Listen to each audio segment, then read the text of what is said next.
When Ibrahim Traore announced that Burkina Faso would release 1 million chickens into the wild, the parliament fell silent. Whispers of disbelief rippled through the chamber, even among his closest advisors.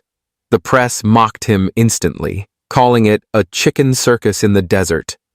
Western commentators sneered that the young president had gone too far with his populist theatrics. But Traore stood tall, his voice steady, his eyes unwavering. "This is not chaos," he declared. "This is strategy."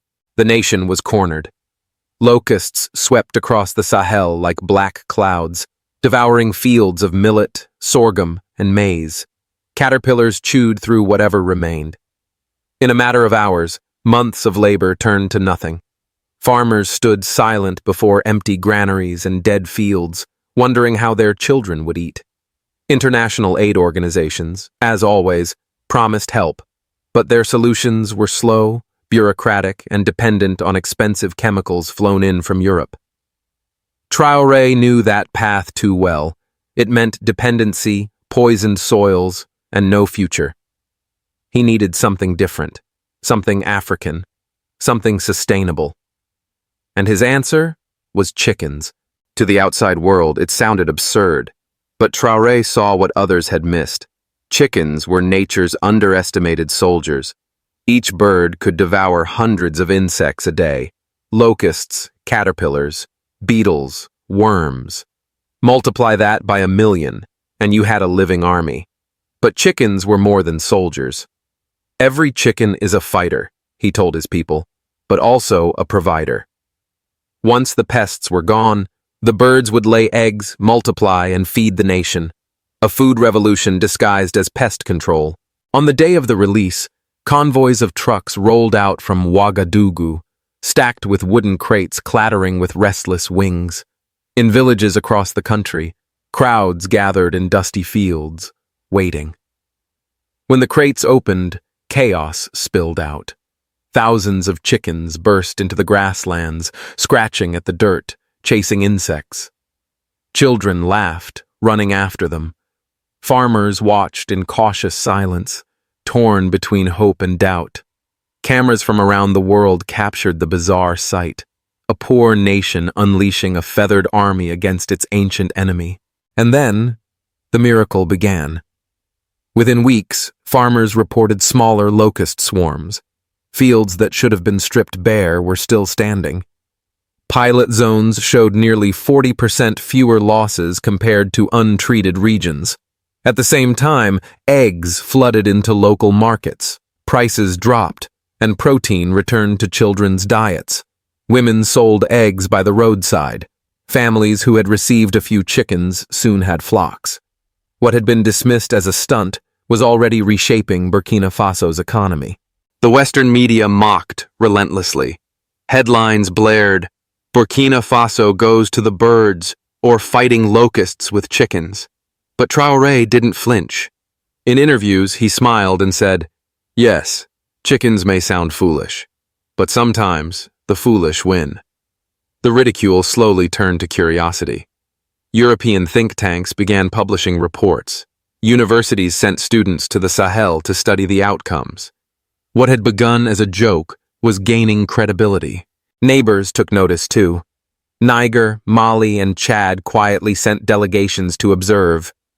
They saw fields surviving the plagues. They saw markets full of eggs and poultry. What once looked like madness began to look like a regional model. Traore made sure the impact spread deep into society. He ordered that 30% of the distributed chickens go to women-led households. For decades, women had carried the heaviest burden of food insecurity. Now they became breeders, entrepreneurs, and traders. Egg cooperatives sprang up, roadside stalls multiplied, and entire microeconomies flourished. Young people, too, found purpose. Instead of dreaming only of migration to Europe, many launched poultry farms, started feed businesses, and joined co-ops. Villages once stagnant began to hum with activity. Financially, the gamble began to pay off. The Ministry of Agriculture announced that reduced crop losses had saved the country more than $70 million worth of grain in the first year alone. more than covering the costs of raising and distributing the birds. Surplus grain stabilized prices and opened export markets. For the first time in years, Burkina Faso was supplying food instead of begging for it. But the chickens were never just about money. They were about sovereignty.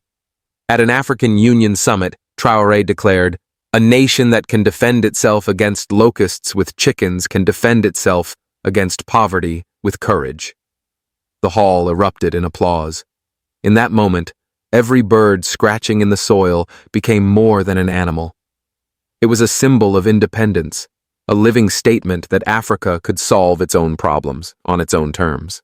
As weeks turned into months, the chicken gamble grew beyond anyone's expectations. Villages once resigned to hunger now had flocks roaming freely, eating pests, fertilizing the soil, and laying eggs that filled baskets. School children who once survived on thin porridge now carried boiled eggs in their lunchboxes. Mothers, for the first time in years, had something reliable to sell in roadside markets. The laughter that had greeted Traore's idea had vanished. In its place came pride. International observers who had called the program reckless began publishing studies praising its ingenuity. Development economists noted how quickly the investment had paid off. Ecologists marveled at how chickens, when properly managed, posed no serious threat to biodiversity. Instead, they improved it, reducing pesticide use, allowing pollinators to thrive, and bringing back balance to fragile ecosystems. For Traore, this was more than pest control. It was narrative warfare. He knew that pictures of chickens flooding the fields would travel further than any policy paper, and they did. Around the world, people who had never heard of Burkina Faso were suddenly talking about the country that fought locusts with chickens. It was theater, but theater with purpose. It told Africans, "We are not helpless." It told the West, "We will no longer be your clients." The symbolism became reality when poultry markets exploded. Families bred their chickens, multiplying the original million into several million more. Prices of eggs dropped sharply, making protein affordable for the poor. Malnutrition among children began to decline. Women's cooperatives pooled profits to build schools, dig wells, and open small clinics. A cycle of empowerment had begun, and it was unstoppable. Politically, Traore reaped the rewards. Opposition leaders tried to attack the policy as wasteful, but every time they did, they were drowned out by testimonies from farmers whose crops had survived, mothers whose children now ate eggs daily, and traders whose stalls overflowed with poultry. The chickens became untouchable, politically sacred. Beyond Burkina Faso's borders, the program gained momentum. Delegations from across Africa, Kenya, Ethiopia, Nigeria, came to study it. At the African Union Agriculture Summit, Traore gave a fiery speech. "For too long, we have imported pesticides that poison our land. For too long, we have lived in dependency. But Africa has its own solutions. Our chickens eat locusts better than chemicals ever could. They feed our children while defending our crops.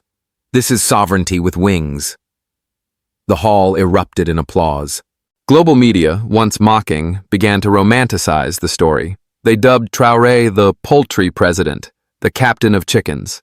He embraced the nicknames, knowing that every headline, whether mocking or admiring, only amplified his message. Meanwhile, the economics scaled upward. Reduced crop losses saved hundreds of millions of dollars in potential imports. Poultry exports grew.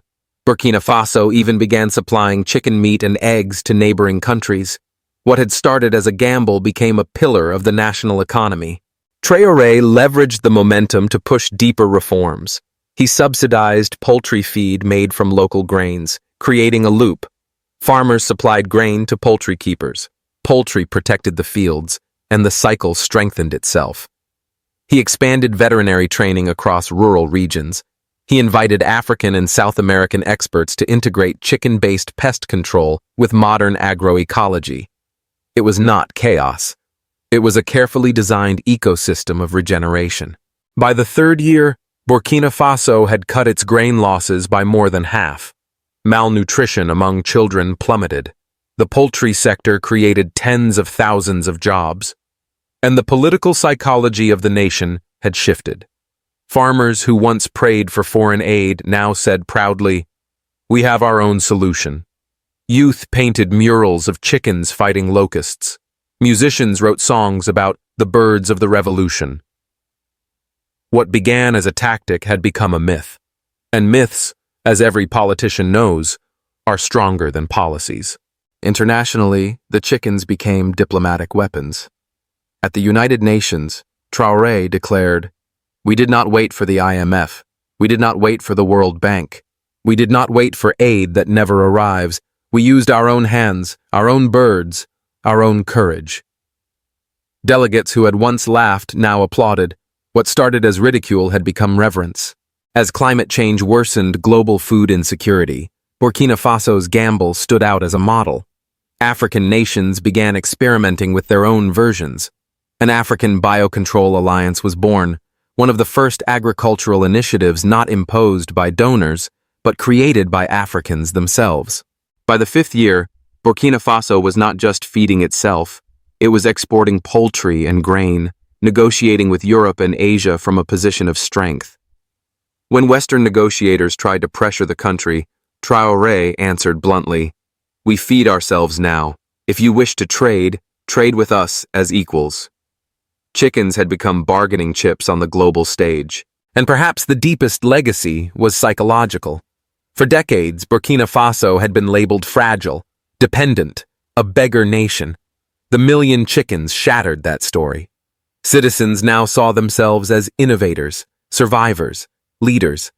Children dreamed not of fleeing abroad, but of becoming veterinarians, farmers, and entrepreneurs in their own country. What once began as a gamble had become destiny. Years later, historians would look back and say that Ibrahim Traore turned ridicule into respect, risk into opportunity, and chickens into symbols of sovereignty. What began with 1 million birds flapping into the Sahel became one of the most daring stories of resilience in modern Africa.